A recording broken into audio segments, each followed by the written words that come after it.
Olá, pessoal! Tudo bem? Essa aula será de linguagens, códigos e suas tecnologias.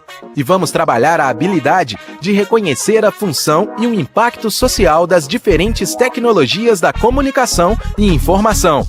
Vamos também identificar pela análise de suas linguagens as tecnologias da comunicação e informação. Boa aula! Olá, pessoal, tudo bem?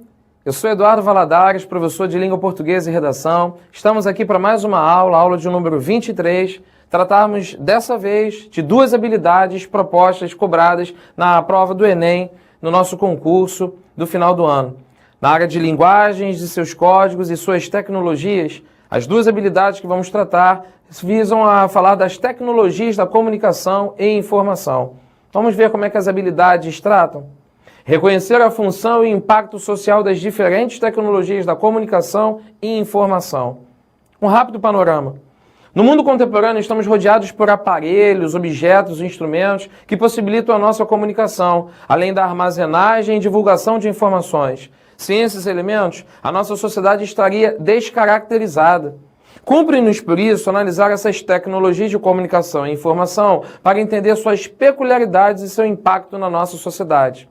Como podemos perceber, pessoal, nessa habilidade 28, o Enem quer saber como é que a sociedade lida com essas novas tecnologias de informação, como seria o seu impacto diante do convívio das pessoas, do convívio social. Tranquilo? Mas ainda tem mais habilidade 29. Identificar pela análise das suas linguagens as tecnologias de comunicação e informação. Para haver comunicação, é preciso que emissor e receptor estejam em sincronia, dominando o mesmo código. Existem, por isso, sistemas simbólicos universais, que possibilitam um diálogo em momentos ou lugares distintos e que são compreendidos, de certa forma, por quase todas as pessoas. É o caso da música, por exemplo.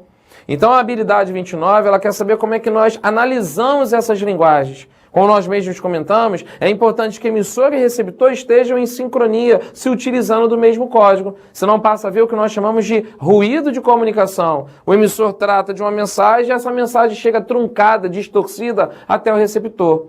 Para isso acontecer, vamos estudar um pouco mais sobre as tecnologias de comunicação e de informação.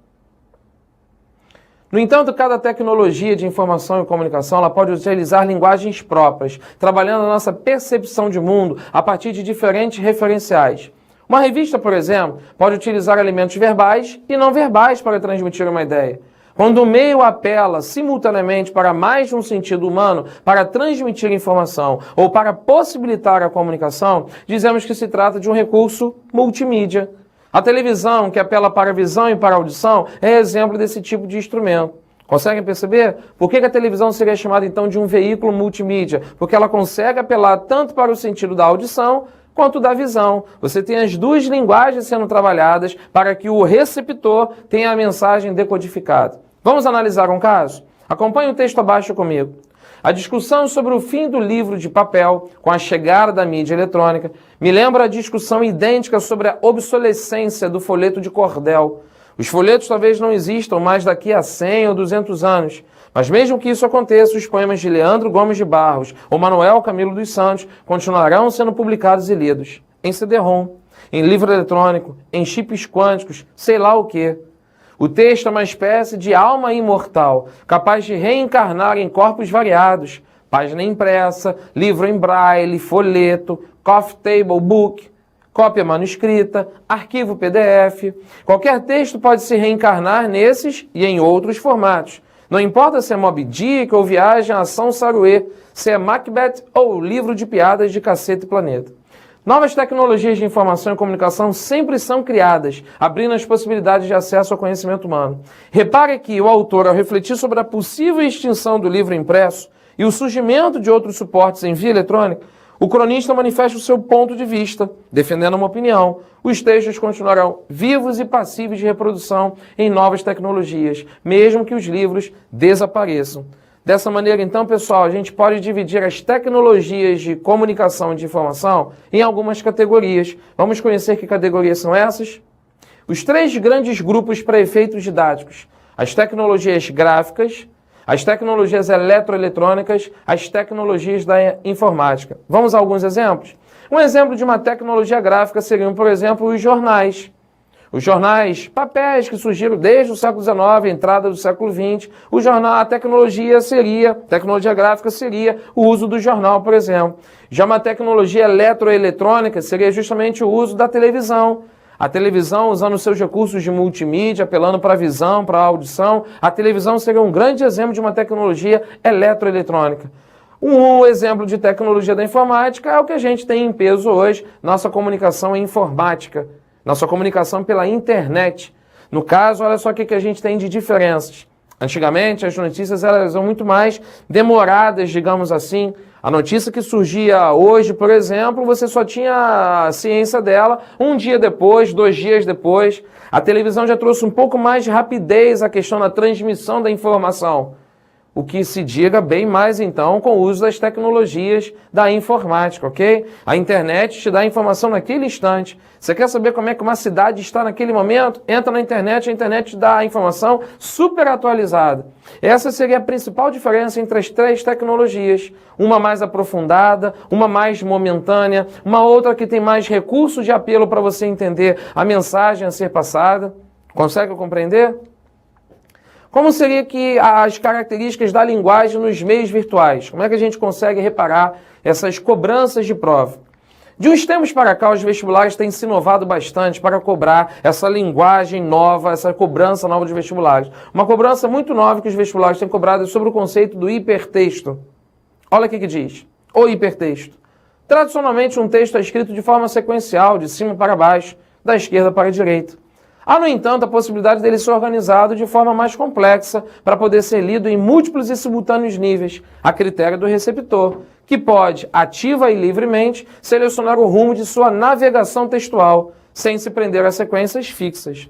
É o interesse do leitor, portanto, que passa a organizar a leitura e a construir a versão final do texto. Sabe um ótimo exemplo que a gente tem para o hipertexto? Os textos de internet. Quando, por exemplo, conseguimos perceber que o indivíduo, o leitor, ele abre a tela do computador, ele pode escolher por onde começar a ler a notícia. Em vez de ser aquela leitura primordial, de cima para baixo, da esquerda para a direita, o leitor agora tem a opção de escolher por onde começar. O hipertexto, até porque o prefixo hiper no vocábulo hipertexto significa essa ideia de uma leitura muito mais ampla, de uma leitura muito mais diversa. Tudo bem? As novas tecnologias de comunicação utilizam bastante esse conceito. Na internet, por exemplo, vemos muitas páginas com links, associando um texto a outros, que podem ou não ser lidos pelo receptor. No entanto, antes mesmo do computador, já podíamos encontrar exemplos de hipertexto, como verbetes de enciclopédia, índices analíticos e notas de rodapé. Quem nunca, por exemplo, pegou um livro para ler e, num determinado momento da leitura do seu livro, apareceu um númerozinho, então um asterisco, um outro código gráfico, e lá embaixo uma nota de rodapé dizendo, esse autor apontado, e aí você tinha todas as referências, a nota de rodapé. E isso é um famoso hipertexto. As legendas de fotos, as legendas de mapas, as legendas de gráficos funcionam como hipertexto. Tudo bem? Hipertexto é um conceito bastante novo, mas que é bastante cobrado nos vestibulares ultimamente. Fique atento. Alguns recursos para entendermos essas tecnologias da comunicação. A comunicação quase instantânea que a internet proporciona traz consequências para o registro linguístico utilizado. É normal percebermos dentre vários elementos, primeiro, a incorporação de características da linguagem oral. O uso de recursos visuais que demonstram a emoção, a entonação do texto, que é o que a gente costuma chamar muito na linguagem da internet de emoticons. Você mostra por meio da escrita aquela sensação que você está tendo, a emoção que você está tendo no texto, a entonação que você dá no texto. Aí daí é que vem os usos de exclamação, as interjeições passam a ser, então, vocábulos extremamente importantes. Ou seja, é a linguagem cada vez mais tendo que se adaptar ao uso de uma tecnologia. Consegue compreender? E é nisso que os vestibulares estão centralizando a cobrança nos últimos momentos, ok? Em algumas redes como o Twitter, por exemplo, o desenvolvimento da concisão, aproximando o texto das manchetes de jornal, por exemplo. A possibilidade da não exposição da identidade real, aí você cria determinadas máscaras. É uma outra possibilidade de você mostrar também como essa linguagem, esse outro recurso é moderno nas tecnologias de comunicação. Como falamos do Twitter, a linguagem do Twitter precisa ser bastante concisa, bastante dinâmica ao mesmo tempo, porém concisa. Em 140 caracteres você conseguir transmitir uma determinada mensagem, se assemelhando cada vez mais à mensagem do Twitter, uma mensagem de uma manchete de jornal, objetivo curto e rápido. Ainda mais se tratando em termos modernos. Quanto mais rapidez na transmissão da notícia, melhor. Vamos elaborar uma questão, tentar entender essa questão, que já foi cobrada em prova. O texto a seguir é um trecho de uma conversa por meio de um programa de computador que permite comunicação direta pela internet em tempo real, como o MSN Messenger. Esse tipo de conversa, embora escrita, apresenta muitas características da linguagem falada, segundo alguns linguistas. Uma delas é a interação ao vivo e imediata, que permite ao interlocutor conhecer quase instantaneamente a reação do outro, por meio de suas respostas e dos famosos emoticons, que podem ser definidos como ícones que demonstram emoção. Repare o diálogo. João diz, oi. Pedro responde dizendo, beleza? O João diz, na paz, e você? O Pedro responde, tudo tranque. O João volta a falar, o que você está fazendo? Depois de algumas respostas, Pedro diz, tenho que sair agora. João responde, falou. Pedro diz, valeu, abraço. Acaba o diálogo entre os dois.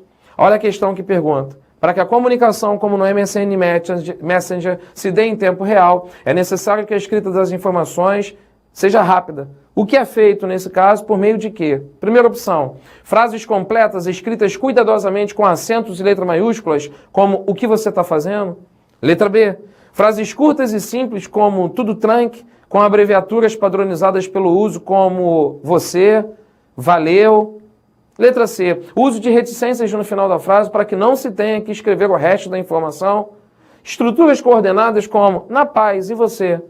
Flexão verbal rica e substituição de dígrafos consonantais por consoantes simples, como o caso do QU por K.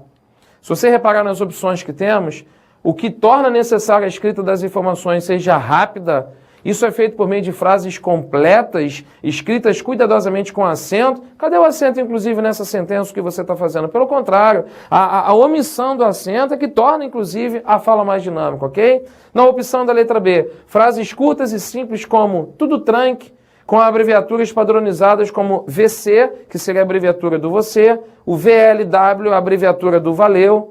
Frases curtas e simples tornariam, então, a informação mais rápida, ok? Vamos guardar a letra B. O uso de reticências no final da frase para que não se tenha que escrever o resto da informação, mas isso necessariamente torna a troca de informação mais rápida.